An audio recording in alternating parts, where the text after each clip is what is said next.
Hasan Basri pernah didatangi oleh 3 orang. Hasan Basri seorang ulama tabi'in yang tadi juga saya sudah sebutkan kisahnya di awal pertemuan kita. Beliau pernah kedatangan 3 orang. 3 orang ini minta nasihat, karena selalu dia nasihatin orang. Hasan Basri terkenal kalau bicara teman-teman surga, neraka, kematian. Nasihatnya selalu berkisar di situ. Jadi orang merasa imannya bertambah. Ringkas cerita, datang 3 orang ke rumahnya. Yang satu mengatakan, wahai imam, saya sudah lama menikah tidak punya anak. Saya sama istri saya, dibawa istrinya sama dia, udah lama berobat, sudah 10 tahun menikah nggak punya anak, dan sudah berobat sana sini sama tabib tidak sembuh-sembuh. Apa saran anda? Sudah ikhtiar, kata Hasan Basri, perbanyak istighfar. Bukan baca ya, perbanyak istighfar. Orang ini pergi. Kemudian masuk orang kedua. Hai imam, saya sudah lama sakit, di perut saya ini ada penyakit, sakit. Kalau sakit itu luar biasa. Sudah berobat sana sini nggak pernah sembuh. Sudah ikhtiar. Apa saran anda? Kata Hasan Basri, perbanyak istighfar. Lalu yang ketiga mengatakan, masuk orang yang ketiga, wahai imam, saya sudah lama bekerja keras, tidak pernah kaya seperti fulan.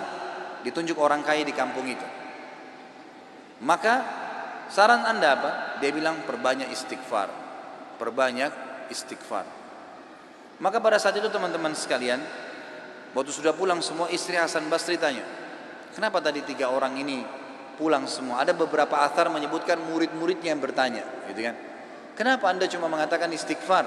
Kenapa anda tidak pandu mereka? Mungkin yang satu butuh modal, yang satu butuh tabib, dokter, satu butuh obat mungkin. Kata dia, tidakkah kalian sudah dengar kalau mereka sudah ikhtiar, tinggal ada penghambatnya nih, dan penghambatnya adalah dosa-dosa mereka. Dan Allah sudah berfirman dalam surah Nuh, surah nomor 71 ayat 10 sampai 12. A'udzubillahi minasyaitonirrajim. Nabi Nuh berkata kepada kaumnya, faqultu astaghfiru rabbakum innahu kana ghaffara. Aku berkata kepada mereka, Nabi Nuh berkata kepada kaumnya, istighfarlah kalian, mohon ampunlah pada Tuhan kalian, karena Dia Maha Pengampun. Dia suka kalau kalian tobat tuh. Ayat 10, ayat 11-nya,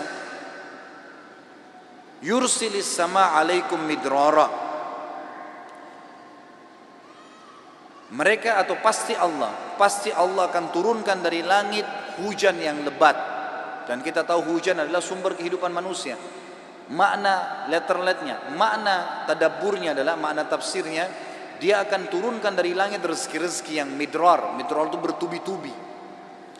Ayat 12-nya, wa yumditkum bi amwalin wa banin wa yaj'al lakum jannatin wa yaj'al lakum anhara. Dan pasti Dia akan memperbanyak buat kalian. Yumdit, mad ini artinya mendobelkan, melipat gandakan.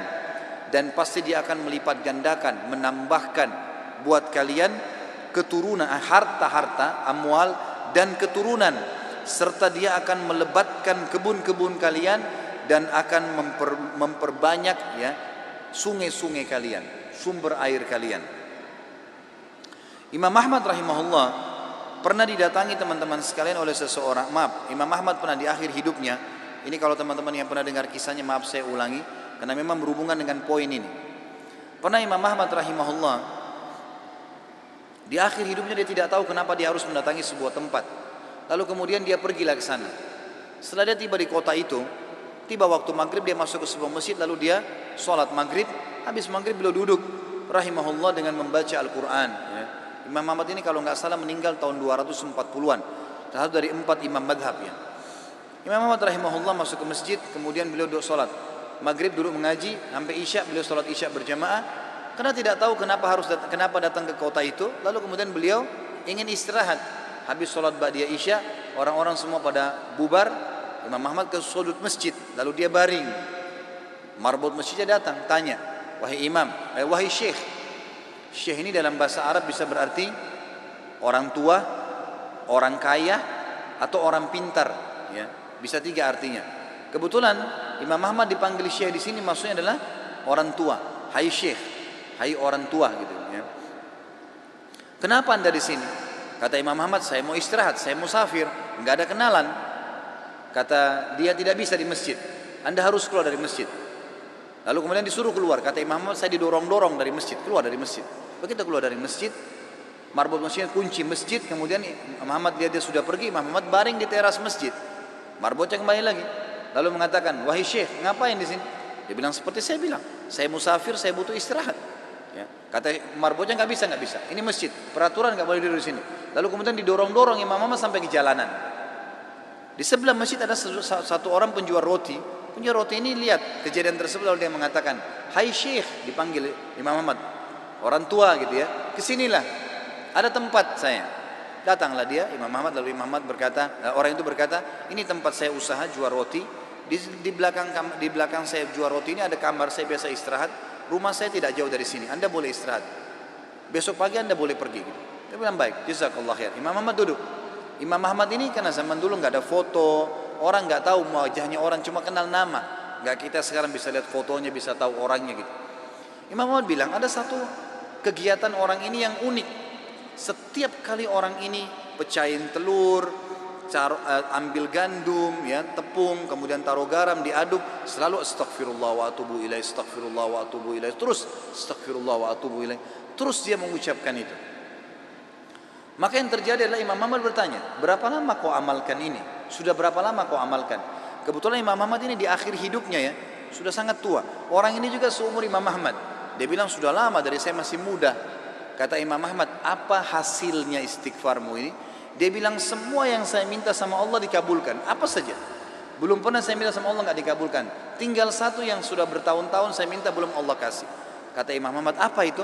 Dia bilang saya minta agar dipertemukan dengan Imam Ahmad. Maka Imam Ahmad bertakbir mengatakan, Allahu Akbar. Karena istighfarmu inilah ya, Allah Subhanahu wa taala mengutus saya datang ke kotamu ini dan saya tidak tahu kenapa saya datang. Karena istighfarmu lah marbot masjid melarang saya tidur di masjid dan saya didorong-dorong. Istighfarmu lah yang membuat kau menawarkan saya untuk datang dan nginap di tempatmu.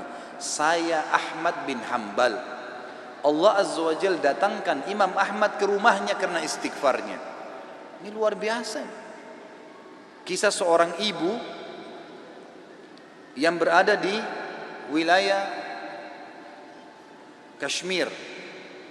Kisah belum lama terjadi.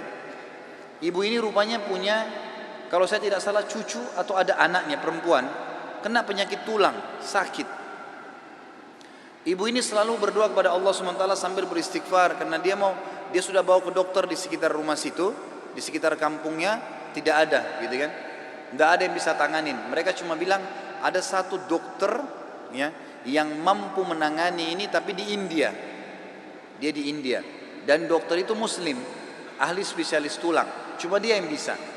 Ibu ini tahu dia tidak punya kemampuan uang beli tiket pesawat atau kendaraan, mau bayar dokter tidak mungkin. Maka ibu ini memperbanyak doa dan istighfar. Selalu istighfar kepada Allah. Ya Allah, kalau ada dosa maafkanlah, sembuhkan anak ini. Ya Allah, pertemukan sama dokter itu, mudahkan supaya anak saya ini berobat. Ringkas cerita, dokter yang tadi jadi target ini keluar dari India.